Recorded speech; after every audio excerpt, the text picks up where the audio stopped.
us discuss about determination of speed of sound in air at laboratory temperature using the apparatus what is called resonating air column apparatus. So, let us take this one, determination of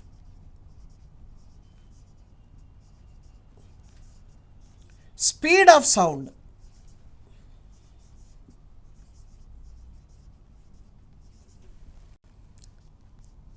Resonating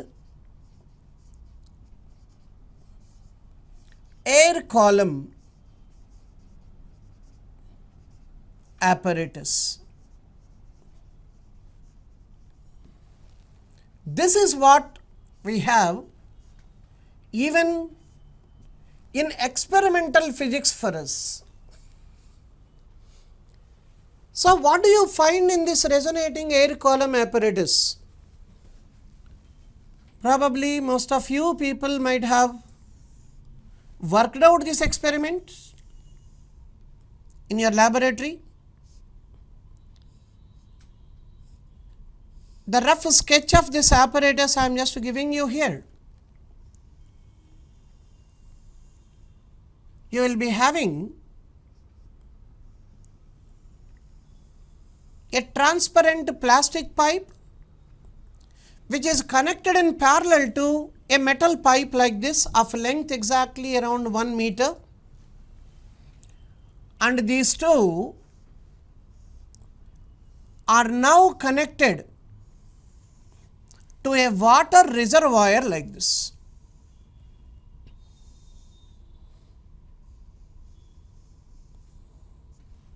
By means of a rubber tube like this, and you will be having an arrangement to fix this reservoir at any height according to our requirement in that experiment.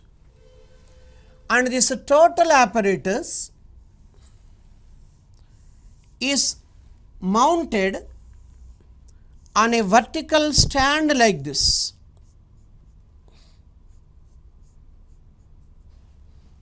This is a wooden stand,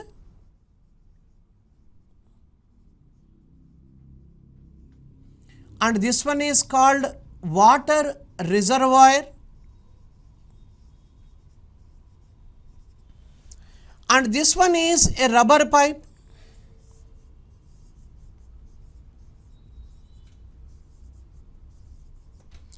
and this one is a metal pipe,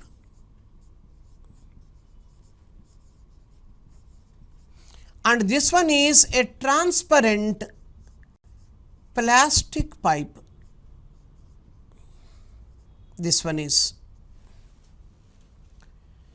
So, a meter long scale also is provided adjacent to it, so that we will be knowing what exactly is the length of that air column which is in resonance with the frequency of the given tuning fork. So, this is the apparatus basically. What we are going to do in this experimentation, if I just remind you in brief, we take water into it, into the reservoir. That water automatically enters into this tube and even this tube as well. Since both the tubes are connected in parallel to each other, level of water in this one and in this one are going to be equal. Same atmospheric pressure that acts on both of them. Since both are open to air, then naturally the heights are going to be equal. We know that point very much. Now, what we are going to do in this case is, we just change the height of that water column. Thereby, by changing the length of air column, we obtain the resonating length at two different positions.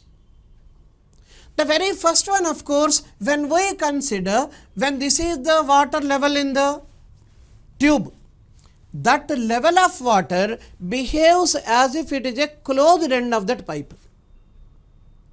That means it becomes now a closed argon pipe.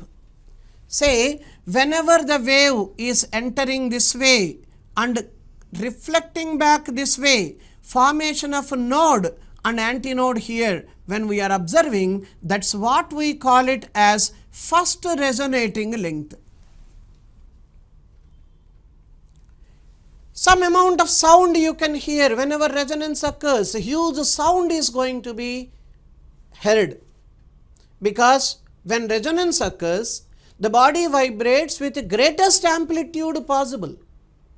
When amplitude increases, loudness increases.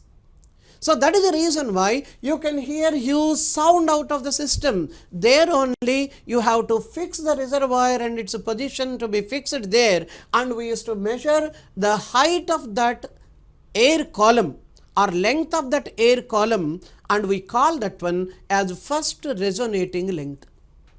That's what is written as L1. If you are going on continuing the same experiment further by decreasing the level of water, you will be able to hear maximum sound again at some other length as well. When the water level is here, we are hearing the first resonance. When water level is up to this extent, that means this air column's level length is increasing like this, then again I can hear that resonating sound. So what we should understand here is, this length we consider it as the second resonating length. So what is happening in second resonating length? Two nodes and two antinodes are being formed. So in this experiment, we just measure the first resonating length of the air column, the second resonating length of the air column. One is taken as L1, one is taken as L2. Considering the frequency of the tuning fork which is used over there in that experimentation, we can determine directly the speed of sound in air. How? What is the corresponding formula for that? We need to take up. Now in the first case I am dealing with, you can all understand this is the air column. Now we are finding a node formation here, antinode formation here. This we have called it as L1.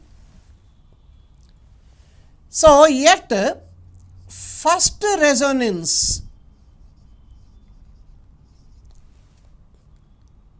you surely can understand L1, which is the first resonating length, that can be taken as lambda by 4.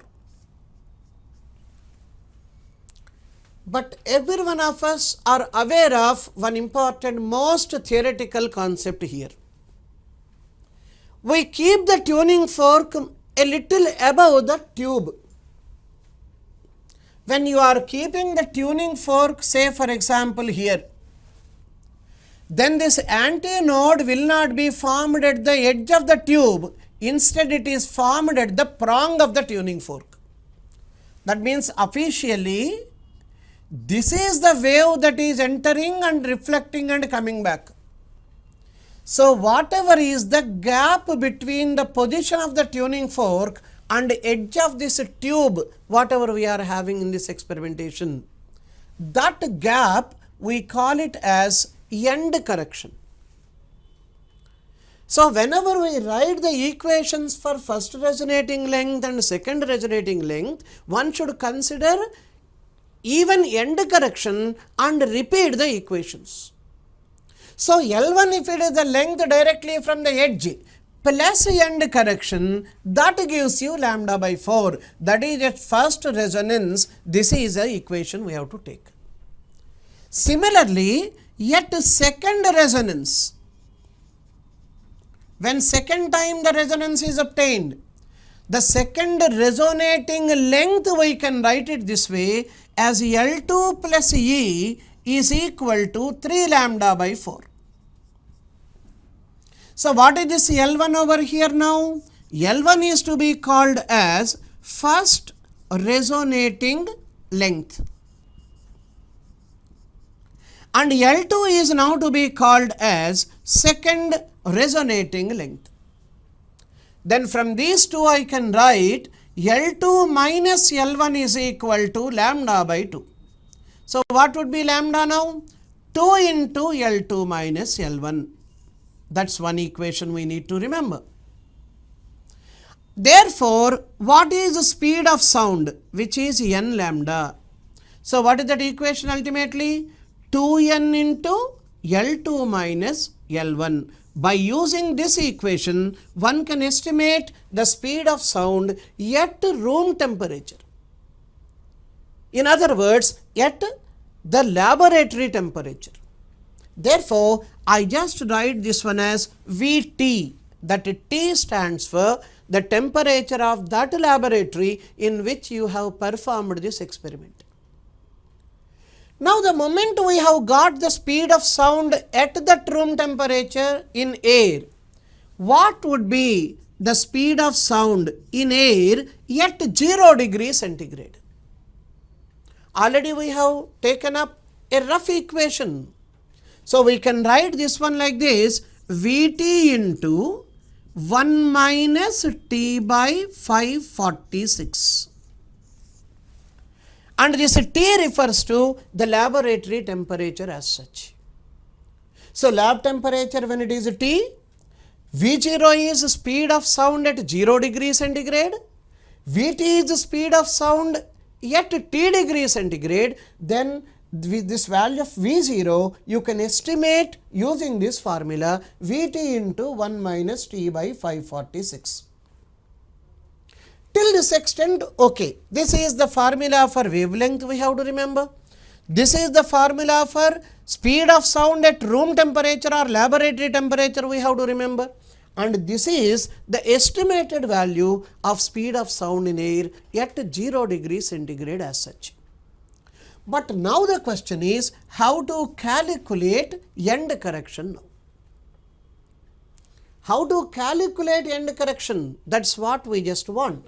So let us calculate what is this end correction in this experimentation. Say when we write end correction, that of course we represent it by this letter E. What is that value? How to calculate that? Say when first resonance that occurs, L1 plus E is equal to lambda by 4, we have written that. Similarly, when second resonance occurs, L2 plus E is equal to 3 lambda by 4, that is the second equation. Already we wrote these equations while discussing about the experimentation there. What I do now is I just multiply the first equation by 3 throughout. Then the right hand side values are equal, then automatically we can equate the left hand side values. So this you can rewrite it like this: 3L1 plus 3E is L2 plus E. So what we can write from this one? End correction is equal to L2 minus 3L1 by 2. This is the calculation that is required for us to calculate the value of E. This is a formula for the calculation of end correction. L2 minus 3L1 by 2. That is one. There is one more empirical formula which of course these people have given by considering or by performing this experiment several times using tubes of different diameters, internal diameters I am talking about. So what exactly the case? For an open pipe,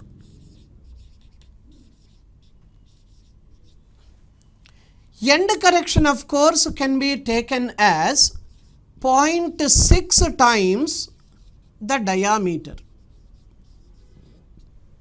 or you can even write the same thing as 1.2 times the radius of the pipe. Similarly, when you take this apparatus that is for a closed pipe, end correction is equal to 0.3 times the diameter of the pipe. Now the question is, which diameter? Not the external diameter of the pipe. It should be considered as internal diameter of the pipe. So end correction depends on internal radius and internal diameter of the pipe considered. So you can even rewrite the same this way as well, 0.6 times the radius of the pipe as such. So if you just look at this pair and this pair, since there is only one open end, we can write the end correction as 0.3 times the diameter. Since in the case of an open pipe, two open ends we are having, therefore that becomes 0.6 times the diameter. So these two equations, whatever we have written just now, are empirical formulae by nature. So whenever they ask you to calculate the internal diameter or internal radius of a tube, then you can equate this formula with that, and you can estimate what is the diameter of the pipe, or correspondingly what is the radius of the pipe also you can write. So this is one. Using this concept of end correction, you can even write two more equations. One I will just give you here. For an open pipe, suppose if I write, usually open pipe, when we consider, L plus E is equal to lambda by 2, like we used to write. So what can we write now? L plus 2E into 2 is equal to lambda. That is the equation you need to remember. Exactly like that, for a closed pipe, the one which we have taken up in this experimentation, for a closed pipe, L plus E into 4 is equal to lambda. What for we are taking 2E, we have already seen that one. Open pipe means both sides open, so 2 times we have to take the end correction value. Whereas closed pipe, when we consider, only one side it is open, therefore only one end correction we used to consider. And what is that value of E over there? We can understand it is nothing other than either 0.3 times the diameter in the case of a closed pipe, and 0.6 times the diameter in the case of an open pipe. So these are the equations one need to remember as far as end correction that is concerned.